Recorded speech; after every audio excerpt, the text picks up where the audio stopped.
29 years male, IIT से educated mind, but the mind doesn't allow that this body is mine. उन्होंने hormone की therapy कराई और उनको बहुत आराम और सुकून मिला because he is fighting a male hormone whereas he wants to be a female. तो ये नींद कभी भी खुल सकती कि मैं वो नहीं हूं. कई बार people want to change their gender because certain aspect क्या है उसमें और उस पर क्या रोल आप कर रहे हैं? सो जेंडर रीअफर्मेशन सर्जरी या जेंडर रीअसाइनमेंट सर्जरी जो मैंने कोकिलाबेन हॉस्पिटल में 15 साल पहले शुरू की थी बॉम्बे में, उसकी ट्रेनिंग जब हम सर्बिया से लेके आए थे तो हम देख रहे थे उन लोगों के बारे में जिनको हम कहते हैं जेंडर डिस्फोरिया. जेंडर डिस्फोरिया उस तरह की इशू है जहां हमारी माइंड और बॉडी का वो संतुलन नहीं है. हम अपने बॉडी को अपना नहीं मानते, स्पेशली अपने जेनाइटल पार्ट को अपना नहीं मानते, और एक पुरुष स्त्री की रोल में रहता है और खोजता है कि कब मैं इस एंट्रैपमेंट से निकलूं. सिमिलरली एक स्त्री पुरुष की रोल में रहती है, अपना ड्रेसिंग, अपनी हालचाल, भाव, सब कुछ.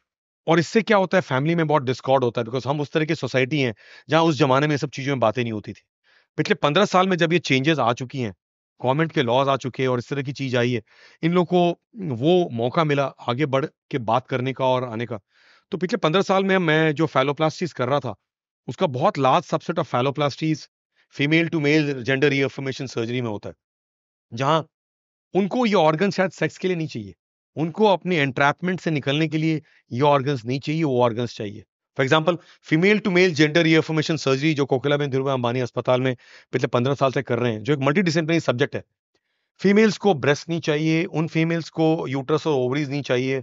तो इसको जब हम निकालते हैं under the legal purview of affidavits and understanding.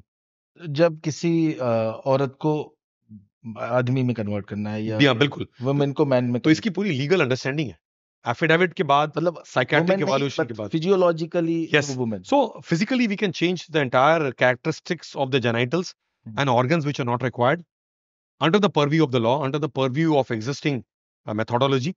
जहां पे हार्मोन थेरेपी के साथ आप उन हार्मोन्स को लड़ सकते हैं जो आपके हार्मोन्स नहीं है. आप पुरुष हैं, आपके पास टेस्टिस और मेल हार्मोन्स है, पर आप चाहते हैं फीमेल हार्मोन्स.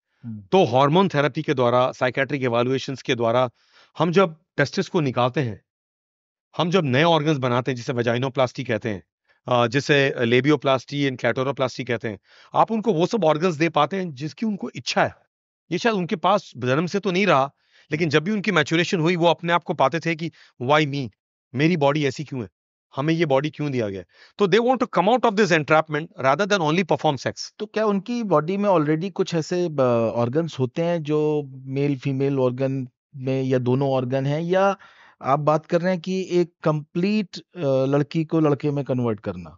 तो बताता हूँ, इसकी गवेषणा अभी हो पाई है. फंक्शनल एमआरआई स्टडीज में बताया गया है कि पुरुष, स्त्री और जेंडर डिस्फोरिया के इंडिविजुअल्स के ब्रेन्स अलग तरह से काम करते हैं. पुरुषों में अगर आपने उनको स्टिमुलेट किया और ब्रेन में जब स्टडी करते हैं तो पता चलता है कि ब्रेन की कुछ एरियाज लाइट अप होते हैं. औरतों को स्टिमुलेट किया और जब औरतों की ब्रेन को स्टडी की जाती है तो औरतों की ब्रेन्स और पुरुषों की ब्रेन्स की stimulate areas are overlapping each other, मतलब एक साथ है. लेकिन जब ट्रांसजेंडर्स बोले या जेंडर डिस्फोरिया के पेशेंट्स को बोले, उनके स्टिमुलस में देखा गया है कि बिल्कुल अलग एरियाज लाइट अप होते हैं. तो फंक्शनल एमआरआई बताता है उनकी ब्रेन की जो वायरिंग है वो थोड़ी भिन्न बनी होगी. मैं गलत या रॉन्ग नहीं बोलता हूं, भिन्न बनी हुई है. हमने शायद ये कभी जाना ही नहीं, कभी इसकी कोई डिस्कशन हो ही नहीं पाई उस साइंस में. ये सब तो अब गवेषणा हो रही है जिसमें एनिमल स्टडीज से ह्यूमन स्टडीज एक्सपेरिमेंट के दिन गए. तो फंक्शनल एमआरआई बताती है कि इनके ऑर्गन्स की बिहेवियर, इनकी माइंड की बिहेवियर अलग है बिकॉज इनके फंक्शनल एमआरआई अलग बोलते हैं. तो ये उस बॉडी को मैच्योरिटी में अपना नहीं मानते. तो ये क्रॉस ड्रेस करते होंगे, चेंज करना चाहते होंगे और आगे बढ़ना चाहते हैं. और आगे बढ़ने में मैच्योर ईयर्स में एक so called sex reassignment surgery या जेंडर रीअसाइनमेंट सर्जरी खोजते हैं ये लोग. कितने ऐसे केसेस हो रहे हैं इंडिया में? तो इसके देखिए, ये एक मल्टीडिसिप्लिनरी सब्जेक्ट है. कुछ सेंटर्स इंडिया में करते हैं. हम एक बड़े सेंटर माने जाते हैं कोकिलाबेन धीरूभाई अंबानी अस्पताल में. डिपार्टमेंट ऑफ यूरोलॉजी में मैं इस सब्जेक्ट को हेड करता हूं. पर हमारे प्लास्टिक सर्जन्स, हमारे गायनेकोलॉजिस्ट, हमारे एंडोक्रिनोलॉजिस्ट, हमारी साइकेट्रिक टीम, हमारी वॉइस थेरेपी की टीम, हमारी फिजियो रिहैब, ये पूरी एक टीम है. माना जाता है कि पिछले 14 साल, आज 15वां साल है इस हॉस्पिटल का और इस प्रोग्राम का. जेंडर रीअफर्मेशन सर्जरी कोई 250 से 250-300 लोगों के कुछ हद तक ट्रीटमेंट हो चुकी है. किस बहुत लोगों की पूरी ट्रीटमेंट हो चुकी है, मेल टू फीमेल या फीमेल टू मेल. बहुत लोग इस जर्नी में कुछ सर्जरी करा चुके हैं, कुछ और के लिए वेट कर रहे हैं, कुछ लोग हार्मोन्स में हैं. तो 300-350 लोग ओवरऑल टच बेस हो चुके हैं. बहुत से लोगों में बहुत अच्छा रिजल्ट आया, बहुत से लोगों में उनकी इच्छा के अनुसार शायद रिजल्ट पूरा आया ना हो, बिकॉज देखिए ये सब वो ऑर्गन्स आप हैं। कोई केस स्टडी बताएंगे जहां पर ये करने का के पीछे आपको लगा हो कि as a urologist you really help them in being their real self or live the life they desired for? मिसाल के तौर पे एक एग्जांपल देता हूँ, दो छोटे छोटे एग्जांपल देता हूँ। एक एग्जांपल वो है जिसमें 29 इयर्स मेल जो अपनी पिछले 15-17 साल की जिंदगी इसमें ही बिता रहे हैं कि मैं वो नहीं हूं और मैं होना चाहता हूं। और जब उन्होंने घर में अपने पेरेंट्स को बताया, then he was almost asked to leave home उस जमाने में, बिकॉज ये सच्चाई नहीं है कि हम लड़का लड़की बन जाए हमारे घर में इस सोसाइटी में। वो उनको घर से निकलना पड़ा, उनको किसी से हेल्प लेना पड़ा। एजुकेटेड थे, कहाँ से एजुकेटेड थे? आईआईटी। आईआईटी से educated mind, the brain has been developed as a future citizen of this country, but the mind doesn't allow that this body is mind. उन्होंने अपने काम के द्वारा, अपनी फंड्स के द्वारा ये सर्जरी कराई, और सर्जरी का पूरा जर्नी होता है जिसमें हमने साइकेट्रिक इवैल्यूएशन की। दो साइकेट्रिस्ट ने अलग अलग टाइम पे प्रूव किया कि ये जेंडर डिस्फोरिया की सब्जेक्ट है। उन्होंने हार्मोन की थेरेपी कराई और उनको बहुत आराम और सुकून मिला, because he is fighting a male hormone whereas he wants to be a female.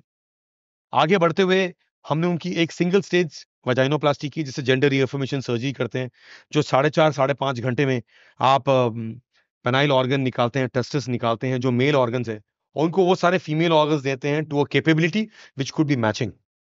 तो क्या ये लोग they can also conceive and so birth to a child? Yes, these people will have to know the implications of conceiving around, क्योंकि ये surgery आज हम sex के लिए नहीं कर रहे।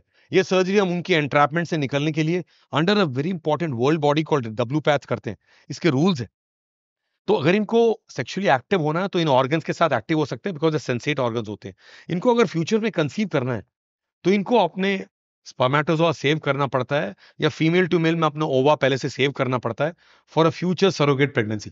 मैंने ऐसे लोगों के साथ इंटरेक्ट किया है, सर्जरी के पहले और सर्जरी के बाद, और 15 साल से तो इंटरेक्ट कर रहा हूं। आपने जो आईआईटी ग्रेड के बारे में बताया, तो कैसा रिएक्शन था जब बहुत ही अच्छा।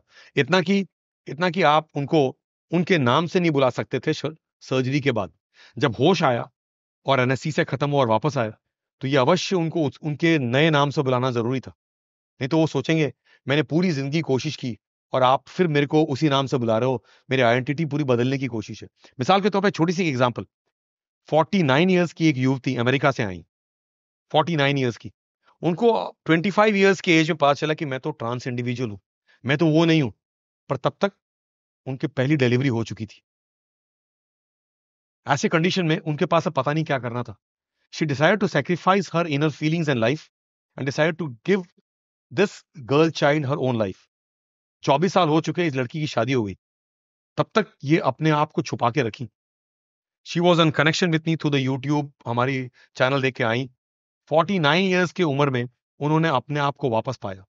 She came to India, she got operated. After everything was done, मैंने पूछा किसको बताऊं कि आपकी सर्जरी हो गई है? तब उन्होंने पहले बताया मेरी बेटी को फोन करो। So a female at the age of 49 waited that many years, sacrificed herself to actually undergo something because there was something happening। उनको तब उनकी नींद खुली। तो ये नींद कभी भी खुल सकती कि मैं वो नहीं हूं। तो ये सब एग्जांपल्स हैं जो मेरे साथ साथ चल रहे हैं पिछले 15 साल में।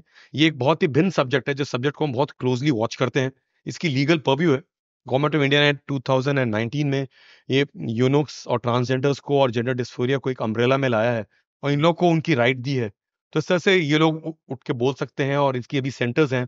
तो कुछ सेंटर्स हैं दिल्ली में, कुछ सेंटर्स हैं बॉम्बे में, और कहीं कहीं जेंडर रीअसाइनमेंट की टीम्स हैं जो अपनी कोशिश पे, अपने लेवल पे इन सर्जरीज को अंजाम दे रहे हैं, जिससे इन लोगों की लाइफ एंट्रैपमेंट से बाहर निकल सकती है। तो ये सब्जेक्ट क्लिष्ट है, ये सब्जेक्ट पब्लिक डोमेन में आ चुका है। आजकल लॉयर, डॉक्टर, मिनिस्टर, पुलिस वाले भी अपने बेटे बेटी को लेके आके बोलते हैं सर इनको जेंडर डिस्फोरिया है, आपके बारे में सुना है। तो लगता है कि कितनी रेवोल्यूशन हुई उस जमाने में। जब टाइम्स ऑफ इंडिया की मेरी इंटरव्यू होती थी 2008 में, लोग कहते थे surgery is a very cautious acceptance to medical community and to the society. उससे हमने जब कोकिलाबेन हॉस्पिटल 2009 में पहली जेंडर डिस्फोरिया क्लिनिक खोली, और जब मैं टेड टॉक दे रहा था जेंडर डिस्फोरिया के बारे में, डिस्फोरिया टू यूफोरिया, अब देख के लगता है कि India is changing so much in this subject, and obviously silently changing. ये हमारा मेन फोकस कभी नहीं रहा, लेकिन ये फोकस हर समय है। The person in front matters और दे मैटर। आप उन पे हंसेंगे तो वो शायद छोड़ के चले जाएंगे।